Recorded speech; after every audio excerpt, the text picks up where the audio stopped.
नमस्कार, स्वागत है आप सभी का मालवी एकेडमी के इस ऑनलाइन लर्निंग प्लेटफॉर्म पे। सीयूटी 2023 की नोटिफिकेशन आ गई और अब फॉर्म भरना भी शुरू हो चुका है। फॉर्म भरते समय आपसे पूछा जाता है कि आप कौन कौन से विश्वविद्यालय में अप्लाई करना चाहते हैं और उनके किन किन कोर्सेज के लिए आप फॉर्म भरना चाह रहे हैं, और साथ ही साथ आप कौन कौन से टेस्ट पेपर अटेम्प्ट करेंगे, ये भी आपको फॉर्म में भरना होता है। अब इन सब चीजों के पीछे आपके मन में कुछ प्रश्न आएंगे। सर, हमको करना है बीएससी, तो बीएससी के कौन कौन से कोर्सेज किस किस विश्वविद्यालय में अवेलेबल हैं, तभी ना हम फॉर्म भर पाएंगे। जब पहले हमको पता तो हो कि कौन कौन से विश्वविद्यालय हैं जो कि बीएससी कराते हैं और बीएससी के कौन कौन से कोर्सेज हैं वहां पे, ये भी हमको देखना होगा। और साथ ही साथ हम क्या पढ़ें, कौन कौन से टेस्ट पेपर का हम लोग सिलेक्शन करें जिससे हम लोग मैक्सिमम यूनिवर्सिटी के मैक्सिमम कोर्सेज को टारगेट कर सकें। देखिए, अभी आप फॉर्म भर रहे हो, अभी आपकी कोई काउंसलिंग नहीं होने जा रही है कि आप ये सोचोगे कि ये यूनिवर्सिटी अच्छी है, यूनिवर्सिटी खराब है। अभी आपको ऐसा कुछ नहीं सोचना है। जितने यूनिवर्सिटीज आप भर सकते हो, आप वो सारी यूनिवर्सिटीज भरना है। लेकिन जितने भर सकते हैं वो भी हम लोग किस बेसिस से भरेंगे और कौन कौन से यूनिवर्सिटीज भरेंगे, ये भी हमको यहां पे देखना होगा। और इसके लिए मैं आपको यहां पर एक पीडीएफ भी प्रोवाइड करूंगा जिससे आपको कंप्लीट इस बात का, जितने भी आपके मन में प्रश्न है, उन सभी का सोल्यूशन मिल जाएगा। लेकिन पहले हम लोग एक एक बातों को बहुत आराम से यहां पे पहले देख लेते हैं। अब आपको मैं पहले बताऊं कि सिस्टम ऐसा है कि हर एक विश्वविद्यालय अपने हर एक कोर्सेज के लिए अपना एक एग्जाम पैटर्न डिसाइड किया हुआ है। जैसे बीएचयू है तो बीएचयू बीएससी मैथ्स के लिए अपना एक पैटर्न बताया, इलाहाबाद यूनिवर्सिटी अपने बीएससी मैथ्स के लिए अपना एक पैटर्न बताया, डीयू अपने बीएससी के लिए अपने कुछ पैटर्न्स बताए हैं। मतलब हर एक विश्वविद्यालय ने अपने कोर्सेज के लिए अपना एक एग्जाम पैटर्न डिसाइड किया हुआ है कि हम इस टेस्ट पेपर के मार्क्स को मेरिट में काउंट करेंगे। अब यहां पर बात आएगी कि हर एक विश्वविद्यालय का अलग अलग है, तो हम कैसे सबकी तैयारी कर सकते हैं, हम ऐसा क्या पढ़ें कि हमें सबकी तैयारी हो जाए। तो देखिए, यह बात सही है कि हर एक विश्वविद्यालय ने अपने कोर्सेज के लिए अलग अलग एग्जाम पैटर्न रखे हैं, लेकिन सबका एक कॉमन सोल्यूशन भी है। अगर आप ध्यान से पेपर पैटर्न को ऑब्जर्व करेंगे तो कुछ कॉमन चीजें कि अगर आप इतना पढ़ लेते हो तो आप मैक्सिमम कोर्सेज को टारगेट करने लगेंगे। उससे पहले एक बात यह समझो कि हर एक यूनिवर्सिटी में कोर्सेज जो है वो अलग अलग नाम से हैं।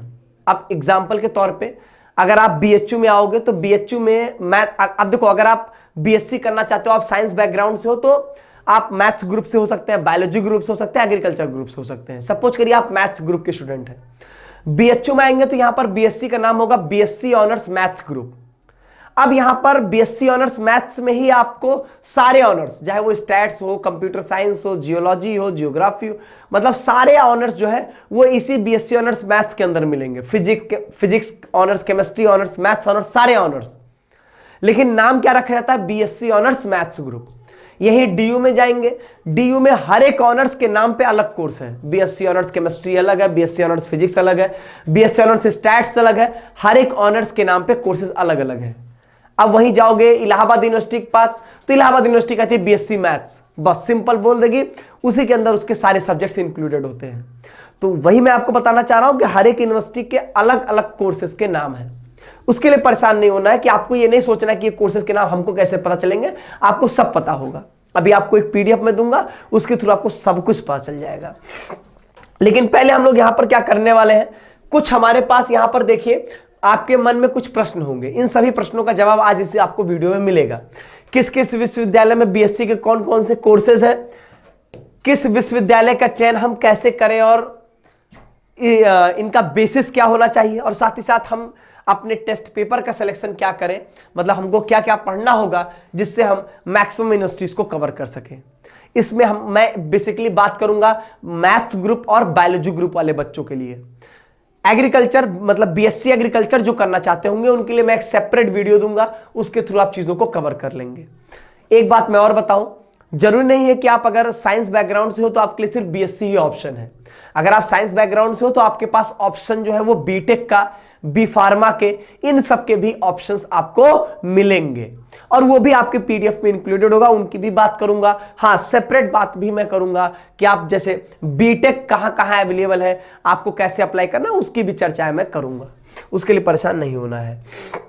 अब देखो, यहां पर सबसे पहले मैं बात करूं बीएचयू की, तो बीएचयू में आपके पास अगर बीएससी वाले बच्चों के लिए बात करेंगे तो यहां पर कुछ इतने सारे कोर्सेज आपके पास अवेलेबल होंगे, जिसमें सबसे पहले BTech in dairy technology and food technology. Basically इसमें मैथ्स ग्रुप वाले बच्चे एलिजिबल होते हैं, जिसमें आपके टेस्ट पेपर की रिक्वायरमेंट होगी फिजिक्स, केमिस्ट्री, मैथ्स।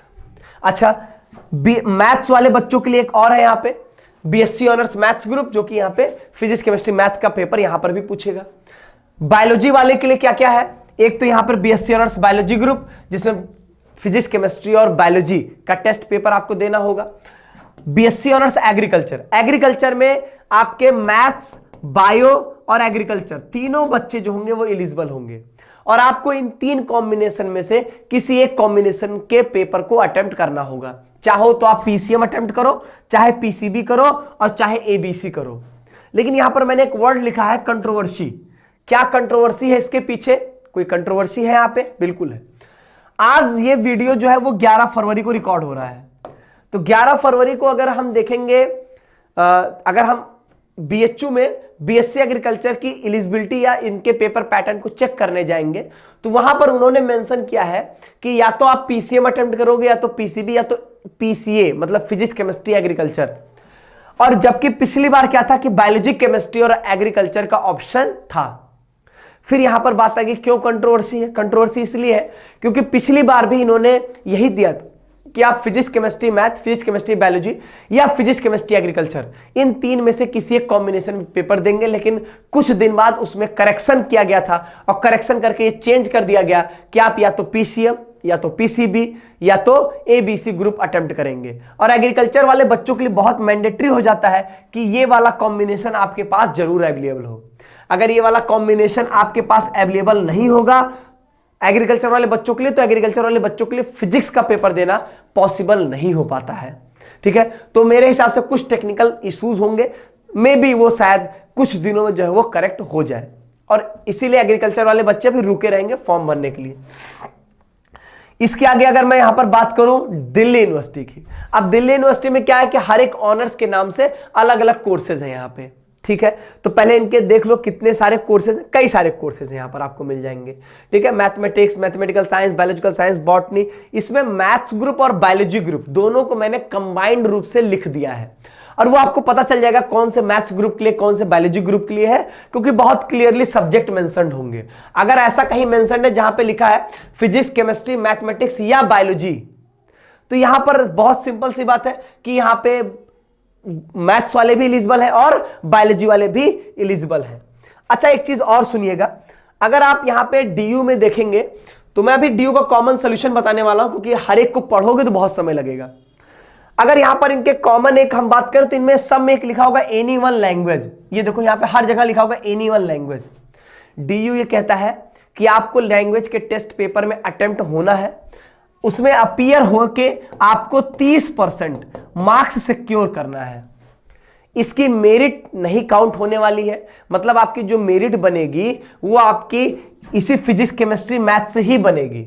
ठीक है, फिजिक्स, केमिस्ट्री, मैथ से ही बनेगी, लेकिन आपको लैंग्वेज में 30% मार्क्स एज ए पासिंग जो है वो सिर्फ चाहिए। ठीक है, अगर ये आप पा जाओगे तो आप एलिजिबल हो जाओगे। मेरिट जो होगी आपके वो डोमेन्स वाले सब्जेक्ट से ही बन रही होगी। अब यहां पर अगर मैं बताऊं तो डीयू का अगर हम लोग कॉमन सॉल्यूशन बात करें, मतलब इनके मैक्सिमम बीएससी के कोर्सेज में क्या है, इनके मैक्सिमम बीएससी के कोर्सेज में है पीसीएम या पीसीबी, मतलब अगर मैथ्स ग्रुप के बच्चे हो तो पीसीएम, और अगर बायो के हो तो पीसीबी, मतलब जो बायोलॉजी वाले कोर्सेज होंगे, बायो ग्रुप वाले कोर्सेज होंगे। जैसे आपका बायो मेडिकल साइंस है, तो बायो मेडिकल साइंस क्या है, फिजिक्स, केमिस्ट्री, बायोलॉजी, मतलब ये सिर्फ बायोलॉजी वाले बच्चों के लिए होगा। तो अगर हम एक कॉमन सोल्यूशन बात करें तो 3 डोमेन्स, और 3 डोमेन्स में या तो पीसीएम में जाओगे या तो आप पीसीबी में जाओगे, और प्लस यहां पर एक लैंग्वेज जिसमें आपको 30% मार्क्स सिक्योर करना है, लेकिन 3 डोमेन से ही आपकी मेरिट यहां पे बन रही होगी। हां, कुछ स्पेसिफिक कोर्सेज होंगे जहां पर स्पेशली आपको बोल दिया गया होगा कि आपको डोमेन में ये वाला डोमेन जरूर लेना है। जैसे कि मैं यहां पर अगर बात करता हूं आपसे बीएससी ऑनर्स मैथमेटिक्स, तो इन्होंने फिक्स कर दिया कि देखो यहां पर आपको जो है वो मैथमेटिक्स जो है वो एज अ डोमेन सब्जेक्ट लेना ही पड़ेगा। ठीक है, इसी तरीके से बीएससी ऑनर्स स्टैटिस्टिक्स की बात करोगे तो यहां पर भी मैथमेटिक्स एज अ डोमेन होना ही चाहिए आपका। और वैसे भी सीधी सी बात है, अगर आप मैं ऐसा इसलिए बोल पाऊंगा, देखो यहाँ पे बीएससी ऑनर्स मैथमेटिक्स और स्टैटिस्टिक्स, इन्होंने कहा कि मैथमेटिक्स कंपलसरी है। आप खुद भी सोचो यहाँ पे कि आप अगर मैथ्स ग्रुप के हो तो आप पीसीएम ही लोगे, तो मैथ्स तो ऑलरेडी वैसे ही आ जाएगा, और अदर सब्जेक्ट के ऑप्शंस भले हैं, लेकिन हम लोग वैसे सब्जेक्ट्स को जो है वो अपने क्लास 12th में अक्सर नहीं पढ़ा करते हैं, इन जनरल अगर हम बात करें। इसी तरीके से आप बाकी के देख सकते हो यहाँ पे, और ये सारे आपको यहां पर मिल जाएंगे। लेकिन यहां पर एक चीज और, जैसे कि अब यहां पर मैं बात करूं, एक है आपका बीएससी ऑनर्स कंप्यूटर साइंस। अब बीएससी ऑनर्स कंप्यूटर साइंस में भी आपका यहां पर क्या है, इन्होंने मैथमेटिक्स को यहां पे कंपलसरी कर दिया है। मैथमेटिक्स को कंपलसरी करने से ये हो गया कि मैथ्स ग्रुप वाले बच्चे ही इसके लिए एलिजिबल हैं, बायोलॉजी ग्रुप वाले बच्चे बीएससी ऑनर्स कंप्यूटर साइंस जो है वो नहीं दे सकते हैं। ठीक है, तो इसी तरीके से इनके ढेर सारे कोर्सेज यहां पर होते हैं। अच्छा, इसके बाद यहां पर देखो इलाहाबाद यूनिवर्सिटी की बात करो, तो इलाहाबाद यूनिवर्सिटी की अगर मैं बात करूं तो बीएससी बायो ग्रुप है, एक बीएससी मैथ्स ग्रुप है। और इन जनरल में बताओ ये क्या क्या, ये कौन कौन सी मेरिट को काउंट करेंगे। पहली चीज, एक लैंग्वेज होना चाहिए, हिंदी या इंग्लिश, कोई वो नहीं है कि हिंदी ही चाहिए या इंग्लिश ही चाहिए। प्लस 2 डोमेन्स इन्होंने बोला है कि आपको कोई 2 डोमेन्स सेलेक्ट करने होंगे, और उन 2 डोमेन्स में कौन सा सेलेक्ट करना है वो भी देख लीजिए आपका यहां पे। तो इन्होंने मैथ्स ग्रुप वाले बच्चों के लिए इन्होंने कर दिया है कि फिजिक्स, केमिस्ट्री और कंप्यूटर साइंस में से कोई 2 डोमेन्स आपको चूज करना है, और बायोलॉजी और केमिस्ट्री डोमेन्स जो है वो आपके मैंडेटरी हैं, किसके लिए, बीएससी बायोलॉजी वालों के लिए। तो बीएससी बायोलॉजी वालों के लिए एक लैंग्वेज हिंदी या इंग्लिश, 2 डोमेन बायोलॉजी और केमिस्ट्री, और एक जनरल टेस्ट ये होगा बायोलॉजी वालों के लिए। मैथ्स वालों के लिए भी सेम है, एक लैंग्वेज, 2 डोमेन और आपका एक जनरल टेस्ट। 2 डोमेन आप फिजिक्स, केमिस्ट्री और कंप्यूटर साइंस में से कोई 2 डोमेन यहां पे ले सकते हैं, बाकी एक आपका जनरल टेस्ट होगा यहां पे। तो अब यहां पर आपने अभी देखा बीएचयू, डीयू और इलाहाबाद यूनिवर्सिटी, इसमें आपने एक क्या कॉमन चीज निकाली कि आपके पास जो 3 डोमेन्स हैं, तो बीएचयू और डीयू तो 3 डोमेन्स रख ही रहा है, वही मोटे तौर पे पीसीएम या पीसीबी। लेकिन यहां पर एक खेल हो जा रहा है, इलाहाबाद यूनिवर्सिटी में इन्होंने जीटी भी ऐड कर दिया। तो अब यहां पर सीधी सी बात होगी कि अगर इलाहाबाद यूनिवर्सिटी को टारगेट करना है तो हमको जीटी को भी देखना पड़ेगा। लेकिन क्या हम लोग सब कुछ तैयार करेंगे, मैं अभी आपसे इसकी चर्चा करूंगा। बस एक और देख लीजिए, यहां पे बीबीएयू को भी देख लीजिए, यहां पर कोई दिक्कत नहीं है। यहां पर इन्होंने बहुत ही सिंपली तरीके से कि अब पहली बात तो यहां पर इनके कुछ बीएससी के कोई खास कोर्सेज नहीं है। एक है यहां पे बीएससी ऑनर्स जियोलॉजी, अब इसमें कोई भी एक टेस्ट पेपर दे दो, चाहे केमिस्ट्री का, चाहे ज्योग्राफी, चाहे फिजिक्स, चाहे बायोलॉजी, चाहे मैथमेटिक्स, कोई एक टेस्ट पेपर दे दो। तो यहां पर एक सिंगल डोमेन की बातें हैं, तो ये तो आपके लिए वैसे ही काफी आसान है। अब यहां पर बात करता हूं मैं कुछ कॉमन सोल्यूशन की। कॉमन सोल्यूशन क्या होगा, अगर आप मैथ्स ग्रुप के बच्चे हो तो आप यहां पे तैयार करो पीसीएम और उसके साथ एक लैंग्वेज तैयार कर लेना बस। सर जीटी नहीं तैयार करेंगे, इससे मेरा इलाहाबाद यूनिवर्सिटी जो है वो छूट जाएगा। देखो आप जीटी तैयार भी कर लोगे ना, तब भी आप फंस जाओगे। जीटी तैयार करने के पास आपके पास समय कहां होगा, उसमें आपको मैथ्स, रीजनिंग, वो भी मैथ्स जनरल मैथ जो होती है क्वांटिटेटिव वाली, तो वहां पर पहली बात तो वो आपके 12th के मैथ्स से बहुत डिफरेंट है। तो मैथ्स हो गया आपका रीजनिंग हो गई, आपका जीके जीएस हो गया, जो कि एक समुद्र है। आप कितना पढ़ोगे, आपके पास ये 3 जो डोमेन्स है यही काफी ज्यादा मेजर डोमेन है। अब एक मेरी बात सुनो, इलाहाबाद यूनिवर्सिटी के एक जीटी के चक्कर में आप बीएचयू और डीयू जैसी यूनिवर्सिटीज को नहीं छोड़ सकते हैं। डीयू में इतने ढेर सारे आपके पास कॉलेजेस हैं, सबसे ज्यादा जो सीट्स है आपकी, जो सबसे ज्यादा एडमिशन के चांसेस है वो आपके दिल्ली यूनिवर्सिटी में ही है। उसके लिए डोमेन्स आपका बहुत अच्छा होना चाहिए, क्योंकि इसी डोमेन्स से मेरिट बनेगी डीयू में। तो क्या आप डीयू के इतने सारे सीट्स, इतने सारे कॉलेजेस के लिए क्या आप यहां पे जीटी पढ़ के क्या इसको खराब करना चाहेंगे? कभी नहीं करना चाहेंगे। इसका क्या मतलब सर, हम लोग टेस्ट पेपर में क्या भरेंगे? देखो ये हुई कि आपको तैयारी क्या करना है, तैयारी आप इसकी करोगे, लेकिन जब आप फॉर्म भरोगे तो फॉर्म भरने में आप एक लैंग्वेज भरेंगे, कोई बाउंडेशन नहीं, जो मन के वो भरो। एक यहां पे पीसीएम भरेंगे। अच्छा एक चीज मैं बताऊंगा भी, कई सारी ऐसी यूनिवर्सिटीज हैं जहां पर वो लैंग्वेज में इंग्लिश लैंग्वेज ही मांग रही हैं। तो अगर आप हिंदी और इंग्लिश दोनों में इक्वली कंफर्टेबल हैं तो आप इंग्लिश जो है वो चूज करिएगा। अगर ऐसा है कि आपकी इंग्लिश 10 है और हिंदी 20 है, मतलब हिंदी में बहुत अच्छे हैं, इंग्लिश एकदम खराब है, कुछ नहीं आता इंग्लिश में, तो उस केस में तो आप हिंदी ही चूज करिएगा। उस चक्कर में कुछ विश्वविद्यालय छूट जाए तो छूट जाने दीजिएगा, ठीक है। लेकिन अगर ऐसा है कि दोनों ठीक ठाक है तो आप इंग्लिश को चूज करेंगे तो ज्यादा बेटर होगा यहां पे, ठीक है। तो इंग्लिश चूज करेंगे अगर बेटर है तो, अगर आपकी बेटर है तो पीसीएम और एक जीटी ये आप यहां पे भरेंगे फॉर्म में। फॉर्म में आप जीटी अप्लाई करेंगे और जीटी का पेपर देंगे भी।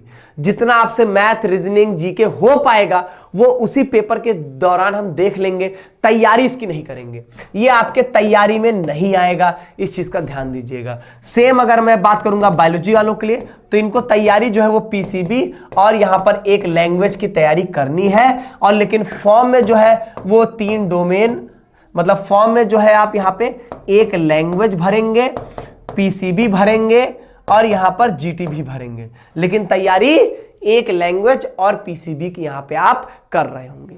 अब आपने ये डिसाइड कर लिया है कि आपको क्या क्या पढ़ना है, कौन कौन से टेस्ट पेपर्स आप सेलेक्ट करोगे। अब इसके बेसिस पे देखो आपके कितने यूनिवर्सिटीज जो है वो आपके कवर हो जा रहे हैं, मैं आपको अब यहां पे दिखाता हूं, ध्यान से देखिएगा।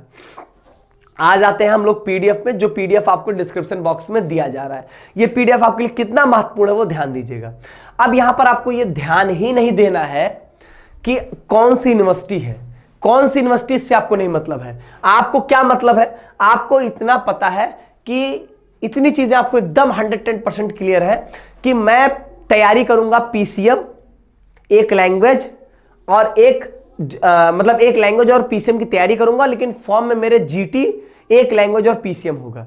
तो लैंग्वेज, जीटी और पीसीएम या पीसीबी ये जितने कवर कर रहे हैं उन सारे यूनिवर्सिटीज के आप फॉर्म भरोगे, ठीक है। जीटी की तैयारी नहीं करेंगे आप ही के तरीके से जितने भी साइंस के विद्यार्थी हैं वो जीटी की तैयारी नहीं कर पाएंगे, समय ही नहीं उनके पास। अगर वो करेंगे तो अपने डोमेन्स खराब कर देंगे। तो इसीलिए आप टेंशन नहीं लेना कि जीटी हम पढ़ेंगे, बिना पढ़े फॉर्म भर देंगे तो क्या कर लेंगे, कर ले जाओगे। नॉर्मल रीजनिंग और नॉर्मल मैथ्स उतनी आपको आएगी, उतना आप करोगे, और जीके में थोड़ा बहुत तुक्का मार के आओगे, ठीक है। तो उसके लिए बहुत ज्यादा स्ट्रेस लेने वाली चीजें नहीं है यहां पे। अब यहां पर देखिए कैसे यहां पर आपको जो है वो फॉर्म में कैसे ध्यान देना है। सबसे पहले आप यहां पे आओ, जैसे आपने देखा यूनिवर्सिटी ऑफ हैदराबाद है, आओ टेस्ट पेपर की रिक्वायरमेंट्स देखो। यहां पे इस पीडीएफ में आपको क्या क्या दिया गया है, विश्वविद्यालय, वहां पर बीएससी के कौन कौन से कोर्सेज हैं और वो किस टेस्ट पेपर की डिमांड कर रहे हैं। जैसे अब यूनिवर्सिटी ऑफ हैदराबाद आपने देखा ये मांग रहा है साइकोलॉजी, जनरल टेस्ट और इंग्लिश। आप तो इंग्लिश और जनरल टेस्ट की तैयारी कर रहे हो, मतलब फॉर्म भर रहे हो, लेकिन आप साइकोलॉजी नहीं भर रहे हो, इसलिए ये वाला कोर्स आपका कट हो जाएगा। आगे फिजिक्स, केमिस्ट्री, मैथमेटिक्स, बायोलॉजी और इंग्लिश, इसमें पीसीएमबी और एक लैंग्वेज। तो सीधी सी बात है, आप मैथ्स और बायोलॉजी अगर दोनों तैयार कर रहे हो तो ठीक है, नहीं तो ये भी आपके लिए यहाँ पे कट जाएगा, ठीक है। तो इसी तरीके से आपको करना। अब जैसे अब दिल्ली यूनिवर्सिटी के लिए तो मैंने बता ही दिया है, इसकी तो बात ही नहीं करना है, इसमें तो आप एलिजिबल ही रहोगे। इसी तरीके से काफी लंबा है ये। अब जैसे मान लीजिए आ गया गांधीराम रूरल इंस्टीट्यूट। अब आप कहोगे सर इसका नाम मैंने कभी नाम नहीं सुना है, उससे आपको कोई मतलब नहीं है। अब यहां पर आओ, देखो ये क्या कहता है, मैथमेटिक्स, फिजिक्स, केमिस्ट्री। तो आप 3 डोमेन्स तैयार कर रहे थे ना, तो आप इस कोर्स के लिए एलिजिबल है, इस कोर्स को आप भर दो। Physics chemistry mathematics, physics chemistry mathematics, physics chemistry mathematics eligible है। ये सारे कोर्सेज आपके फॉर्म में भरे होने चाहिए। भले आप यहां पर इस यूनिवर्सिटी में एडमिशन ले या ना ले वो बाद का मैटर है, लेकिन अभी आप फॉर्म में यहां पे भर रहे होंगे। और जो मैंने आपको बताया है ना कि 3 डोमेन, एक लैंग्वेज और जीटी आप भर दो, 90 से लेके 95% यूनिवर्सिटीज आपकी यहां पे कवर हो जाएंगी। अब जैसे यहां पे तेजपुर यूनिवर्सिटी, सर हम इसके बारे में नहीं जानते हैं, लेकिन इंग्लिश और मैथमेटिक्स इसकी तैयारी तो कर रहे हैं ना, फॉर्म में डाल रहे हैं ना, तो आप इसको भर देंगे, ठीक है। इंग्लिश, फिजिक्स, इंग्लिश, केमिस्ट्री, मैंने पहले ही कहा कि लैंग्वेज में कई जगहों पे इंग्लिश लैंग्वेज को ही इन्होंने लैंग्वेज में दे दिया, चूज करने का ऑप्शन नहीं है, आपको दे दिया कंपलसरी इंग्लिश ही देना है। इसीलिए मैंने आपको पहले भी सजेस्ट किया कि अगर हिंदी और इंग्लिश इक्वली कंफर्टेबल है तो इंग्लिश को चूज करिएगा। अच्छा, इसी में मैंने आपके लिए जो है वो ना बीटेक वाले कोर्सेज को भी इंक्लूड कर दिया है। जैसे कि मैं आपको दिखाऊंगा अभी, जैसे कुछ जहां पर बीटेक, हाँ जैसे देखो यहाँ पे, जैसे देखो शोभित यूनिवर्सिटी है, यहां पर आपका bachelor of technology in computer science और इंजीनियरिंग में है, और जहां पर पूछेगा क्या, सिर्फ जनरल टेस्ट पूछेगा। जनरल टेस्ट तो आप दे ही रहे हो, तो एलिजिबल हो आप इसके लिए, तो इसको भी आप यहां पे भर देंगे, ठीक है। तो आप बस केवल टेस्ट पेपर की रिक्वायरमेंट देखो, यूनिवर्सिटी क्या है उससे आपको नहीं मतलब है। आपका अगर ये टेस्ट पेपर की रिक्वायरमेंट जो आप भर रहे हो फॉर्म में, अगर वो यहां पे है इंक्लूडेड, तो आपको सीरीज बात है इन यूनिवर्सिटीज के फॉर्म जो है वो भरने हैं। तो यहां पर आपका बीएससी के जितने भी कोर्सेज होंगे, वो हो सकता है कि आपके बीटेक के कोर्सेज हो, बी फार्मा के कोर्सेज हो, वो सारे इस पीडीएफ में इंक्लूडेड है। तो आपको बस केवल क्या करना है, पढ़ना है एक बार कि जैसे ये है NIIT यूनिवर्सिटी है, तो यहां पर देखो कि टेस्ट पेपर की रिक्वायरमेंट क्या है। आपने देखा मैथमेटिक्स या फिजिक्स, ये तो आप तैयार कर ही रहे हो, बस इस यूनिवर्सिटी के इस कोर्स को आप अपने फॉर्म में डाल देंगे। कैसी यूनिवर्सिटी है कैसी नहीं है ये आपको यहां पे नहीं सोचना है। तो इस तरीके से आप अपने सारे यूनिवर्सिटी के और सारे कोर्सेज को आप यहां पे बहुत ही आराम से देख सकेंगे। ठीक है, तो उम्मीद करता हूं कि आप इन सब चीजों को बहुत अच्छे से समझ रहे होंगे। तो आपके अगर सिलेबस की बात करेंगे तो आपके सिलेबस के लिए आपको जो तैयारी करनी है, मैथ्स और बायोलॉजी वाले बच्चों को यही तैयारी करनी है। ठीक है, आप यहां पर बिल्कुल भी अपने आप को डेविएट करके जनरल टेस्ट या अदर चीजों में नहीं परेशान होना है। नहीं तो होगा यही कि आप अपने डोमेन्स में समय नहीं दे पाओगे, और समय नहीं दे पाओगे तो आप अच्छा परफॉर्म नहीं कर पाओगे, और अपने फॉर्म में मैक्सिमम यूनिवर्सिटी के मैक्सिमम कोर्सेज को आप यहां पे भर रहे होंगे। और मैंने आपको बता दिया कि आपको जो टेस्ट पेपर सेलेक्ट करना है वो एक लैंग्वेज, 3 पीसी मतलब 3 डोमेन्स और एक जनरल टेस्ट आपको यहां पे सेलेक्ट करना है। और जितने भी कोर्सेज आपके आ रहे होंगे इस टेस्ट पेपर की रिक्वायरमेंट्स को फुलफिल करते हुए, उन सारे कोर्सेज में आप जो है वो फॉर्म डाल देंगे। लेना ना लेना वो काउंसलिंग के समय में देखा जाएगा। ठीक है, तो सारे विश्वविद्यालय का सिलेबस एक जगह, जो हमने इस वीडियो के थंबनेल में आपके लिए डाला था, उसका एक पीडीएफ आपको डिस्क्रिप्शन बॉक्स में ये मिल जाएगा, और यही आपका यहाँ पे सॉल्यूशन है, और यही सबसे बेस्ट चीज आपके लिए यहाँ पर रहेगी भी। ठीक है, चलिए उम्मीद करता हूं आप मेरी सारी बातों को बहुत ही अच्छे से समझ चुके होंगे, और सब कुछ आप बहुत ही बेहतर तरीके से एनालाइज करें, पूरे पीडीएफ को एक बार पढ़ें, देन वहां पर आप अपना एक डिसीजन लें कि कौन कौन सी यहां पर कौन कौन सी यूनिवर्सिटीज हैं और किसमें मुझको जो है वो फॉर्म डालना है। मैंने पहले बता दिया, पीडीएफ आप अपने सामने रखोगे तो फॉर्म आपका तुरंत भर जाएगा, बहुत आसानी से भर जाएगा। ठीक है, चलो तो आज के वीडियो में बस इतना ही। मिलूंगा मैं आपसे नए वीडियोस में नए चीजों के साथ, तब तक के लिए बहुत बहुत धन्यवाद।